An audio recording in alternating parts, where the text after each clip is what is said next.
میرے رسول پاک سید عالم صلی اللہ علیہ وسلم نے جو معیار عزت قرار دیا ہے وہ تقوی ہے. قرآن مجید نے جو معیار عزت قرار دیا ہے وہ نہ کسی بڑے کا بیٹا ہونا، نہ کسی اعلیٰ نسل خاندان سے ہونا، یہ بھی وقار کی علامتیں ہیں. لیکن قرآن مجید نے کہا کہ ان اکرمکم عند اللہ اتقاکم، فرمایا اللہ کے نزدیک اس کی عزت زیادہ ہے جو اللہ سے زیادہ ڈرتا ہے.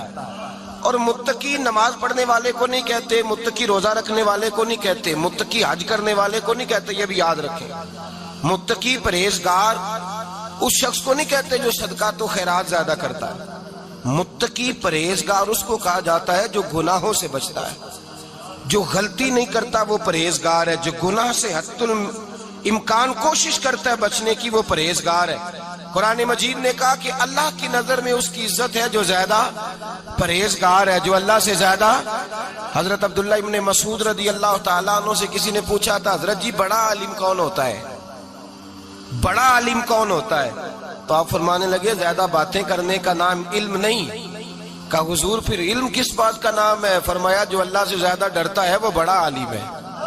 اس لیے کہ قرآن مجید نے کہا انما یخشی اللہ من عبادہ العلماء، اللہ سے اللہ کے وہ بندے ڈرتے ہیں جنہیں اللہ نے علم عطا فرمایا ہے، وہ ڈرتے ہیں. تو عزت کا پہلا معیار ہم سمجھتے ہیں بڑی گاڑی، نوکر چاکر، آنا جانا، یہ سارے باعث عزت ہیں. قرآن مجید نے کہا نہیں، تو اگر سمجھتا ہے نا میں وہ نواب خاندان سے ہوں، چودھری ہوں، تو میں باعث عزت ہوں. حضرت بایزید بسطامی کے پڑوس میں یہودیوں کا پیشوا رہتا تھا، آپ کی مخالفت کرتا، ساری زندگی اس نے مخالفت کی. یہودیوں سے بڑا مانتے تھے، اس سے کوئی غلطی ہو گئی سارے اسے چھوڑ گئے. پہلے رئیس اعظم ہوتا تھا، پھر غریب ہو گیا. ایک دن حضرت بایزید بسطامی گھر آئے تو بچے کے رونے کی آواز آئی. زوجہ سے پوچھنے لگے اس کا بچہ کیوں روتا ہے؟ تو کہنے لگی آپ کو پتہ ہے نا اب لوگ اسے چھوڑ گئے ہیں تو گھر میں دیا نہیں جلتا، بچہ چھوٹا ہے اندھیرے میں روتا ہے. رات گہری ہو گئی تو حضرت بایزید نے اپنے گھر سے دیا اٹھایا، اپنے گھر سے دروازے پہ دستک دی. وہ باہر آیا تو جناب بایزید کا انداز کیا ہے؟ اس نے مخالفت کی زندگی بھر. انداز کیا ہے؟ باہر آتے ہی نا آپ فوراً اس کو بولنے نہیں دیا، کہنے لگے او بھائی سن لے، میں پہلے بھی آ سکتا تھا، دیر سے اس لیے آیا ہوں کہ گلیاں سنسان ہو جائیں، لوگ سو جائیں، تجھے اور مجھے کوئی نہیں دیکھ رہا ہے کہ میں ہوں دوسرا تو ہے، اور تو مجھے اچھی طرح جانتا ہے. بایزید وہ نہیں کہ جو نیکی کرے گا اور دنیا کو بتائے گا، میں تیرا راز بھی رکھوں گا. اور بچے تو معصوم ہوتے ہیں نا. فرمایا میرے بڑے ہو گئے تیرے چھوٹے ہیں، یہ پکڑ لے دیا گھر میں لے جا، اور میں میرا وعدہ ہے کسی کو ساری زندگی اس نے مخالفت کی. وہ شخص کہتا ہے مجھے بولنے کا موقع نہ دیا، دیا دے کے چلے گئے. اگلی شام پھر آئی، رات گہری ہوئی تو پھر دروازے پہ دستک ہوئی. میں باہر گیا، نیا چراغ، نئی بتی، نیا دیا. کہنے لگے دیکھ کوئی نہیں دیکھ رہا، میں اس وقت آیا ہوں جب تنہائی ہو، اور تو مجھے جانتا ہے میں غلط بات بھی نہیں کرتا، یہ دیا رکھ لے، میں کسی کو بتاؤں گا بھی نہیں. کہتے چلے گئے. تیسرا دن آیا تو وہ یہودی کہتا ہے میرے صبر کا بندھن ٹوٹ گیا، میں ٹوٹ گیا. ان کی نیکی نے مجھے خرید لیا، ان کے معاف کرنے نے ان کی عزت میرے دل میری روح میں بڑھا دی. کہتے ہیں جب دروازے پہ دستک دی میں باہر آیا، انہوں نے دیا تھمایا. کہنے لگے دیکھ بھی کوئی نہیں رہا، اور تو مجھے جانتا ہے میں مصطفیٰ کا غلام ہوں، میں جھوٹ بھی نہیں بولتا، میں بتاؤں گا بھی نہیں، تیرا راز رکھوں گا. کہتے ہیں انہوں نے دیا تو اس یہودی پیشوا نے شور مچانا شروع کیا. کہنے لگا مسلمانوں باہر نکلو، یہودیوں باہر آؤ، عیسائیوں باہر آؤ. شور مچ گیا، لوگ چھتوں پہ چڑھ گئے. کیا ہوا کیا ہوا؟ کہنے لگا یہ بایزید ہے، میں یہودیوں کا پیشوا ہوں. میں نے ساری زندگی جھوٹے الزام لگائے، ساری زندگی اس کو بدنام کرنے کا ہر حربہ استعمال کیا، جو مجھ سے بن سکتا تھا میں نے کیا. پر یہ عجیب شخص ہے، یہ پرسوں بھی مجھے دیا دے گیا ہے، آج بھی دے گیا ہے، کل بھی دے گیا ہے. میں ساری زندگی اسے رلاتا رہا، اور اس نے میرا چھوٹا سا بچہ بھی میرے بچے کا رونا بھی اس سے برداشت نہیں ہوا. میں تم سب کو گواہ بنا کے کہتا ہوں میں جھوٹا ہوں. بایزید سچے ہیں، ان کا مذہب بھی سچا ہے، قرآن بھی سچا ہے، اسلام بھی سچا ہے، اور جس مصطفیٰ کا یہ کلمہ پڑھتے ہیں وہ محبوب بھی بڑا سچا ہے. یہ سچے دین کے ماننے والے ہیں. کہنے لگے میں تمہیں گواہ بنا کے مصطفیٰ کا کلمہ پڑھتا ہوں اور تمہیں بتاتا ہوں کہ آؤ سارے در رسول پہ جھک جائے. بھائی یاد رکھیں، سمجھیں، غور کریں، عزت درگزر سے، اب اس پر میں زیادہ بات نہیں کر سکتا، عزت درگزر سے ملے گی۔ ایک تو آپ کو عزت عاجزی سے ملے گی، تقوی سے ملے گی، عزت درگزر سے ملے گی، عزت قناعت سے ملے گی، عزت کم بولنے سے ملے گی۔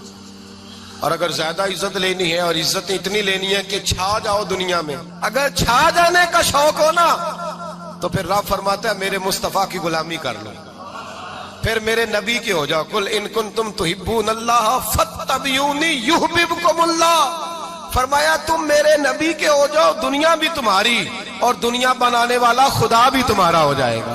تم میرے غلامی مصطفیٰ میں عزت ہے، رسول اللہ کی نوکری میں، اور قسم اللہ کی بڑی عزت ہے، بڑی عزت ہے، بڑا وقار ہے، بڑا پیار ہے، بڑا حسن ہے، بڑی رعنائی ہے، بڑا ٹھہراؤ ہے۔ یار وہ جو لوگ کہتے ہیں نا میں پتہ نہیں کون ہوں، کہاں کا رہنے والا ہوں، یار نہیں لوگ پوچھتے تو کون تھا، تیری برادری کیا ہے، تو کہاں کا ہے، نہیں پوچھتے۔ تیرے لبوں پہ اگر ذکر مصطفیٰ ہے تو دنیا تیری غلام ہے، اگر تو حضور کا ہے تو پھر سارے دامن مصطفیٰ سے جو بھی لپٹا وہ یگانہ ہو گیا، اور جس کے حضور ہو گئے اس کا زمانہ ہو گیا، جس کے حضور ہو گئے اس کا۔ اقبال کہتے ہیں قوت عشق سے ہر پست کو بالا کر دے، اور دہر میں اس میں محمد سے اجالا کر دے، اور کی محمد سے وفا تو نے تو ہم تیرے، کی محمد سے وفا تو نے تو ہم تیرے، یہ جہاں چیز ہے کیا لوح قلم تیرے۔ رسول اللہ کی غلامی عزت دیتی ہے، نبی پاک کی نوکری، اللہ کرے آپ بول پڑے آمین کہنا، نبی پاک کی غلامی عزت دے، حضور کی غلامی۔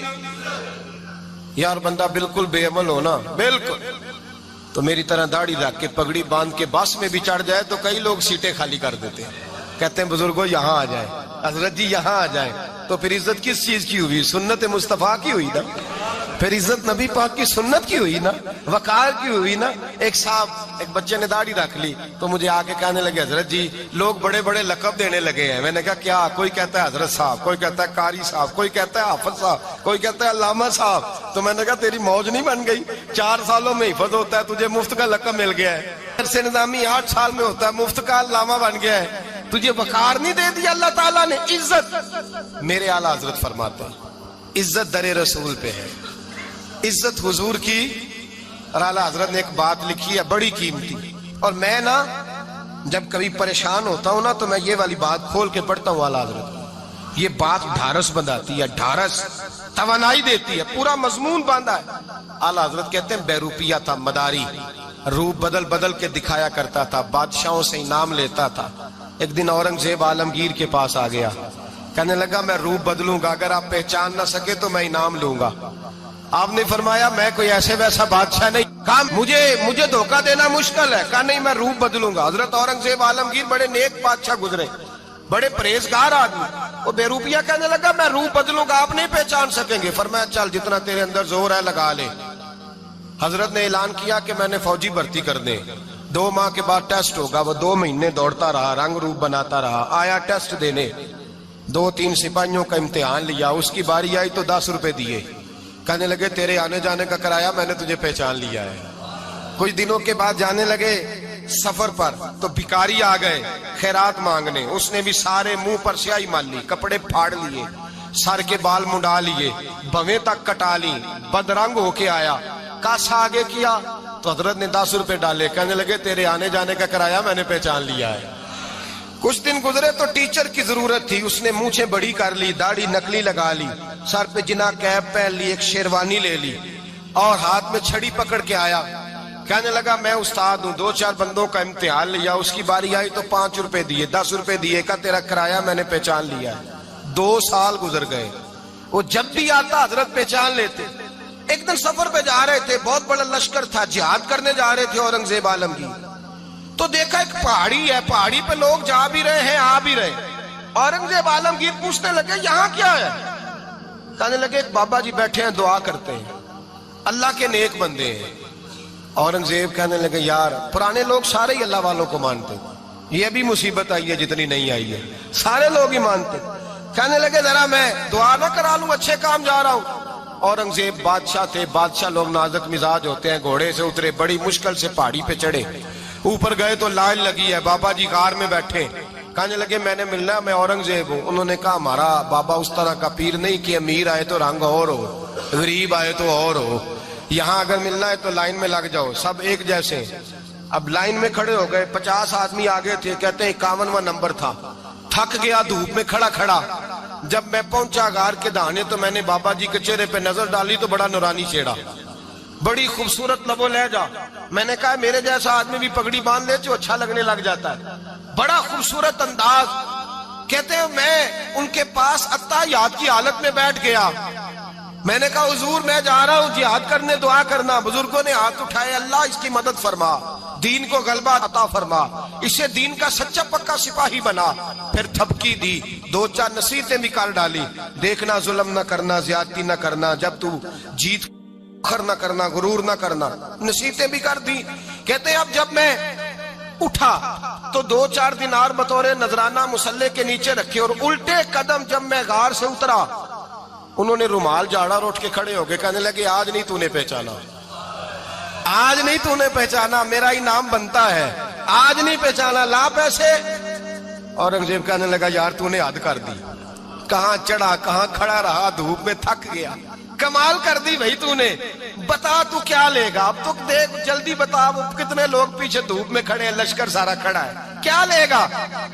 اس نے کہا سب سے قیمتی ہیرے وہ ہیں جو تیرے سر کے تاج میں لگے ہوئے ہیں، مجھے تیرا تاج چاہیے۔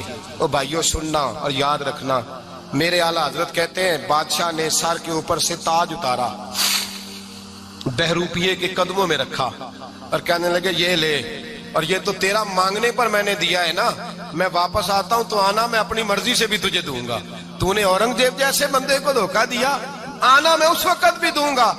وہ دے کر بس بات ختم ہو گئی، حد ہو گئی، دے کر کہتے ہیں جب میں پلٹا نا واپس، بہروپیے نے آواز دی بادشاہ ٹھہر جا، تو میں نے پلٹ کے دیکھا تو کہنے لگے یہ اپنا تاج لے جا، اٹھا اور لے جا۔ میں نے کہا 2 سال بیت گئے تجھے محنت کرتے، آج قابو آیا تو لے جاؤں، کہنے لگا لے جا، مسئلہ سمجھ میں آ گیا۔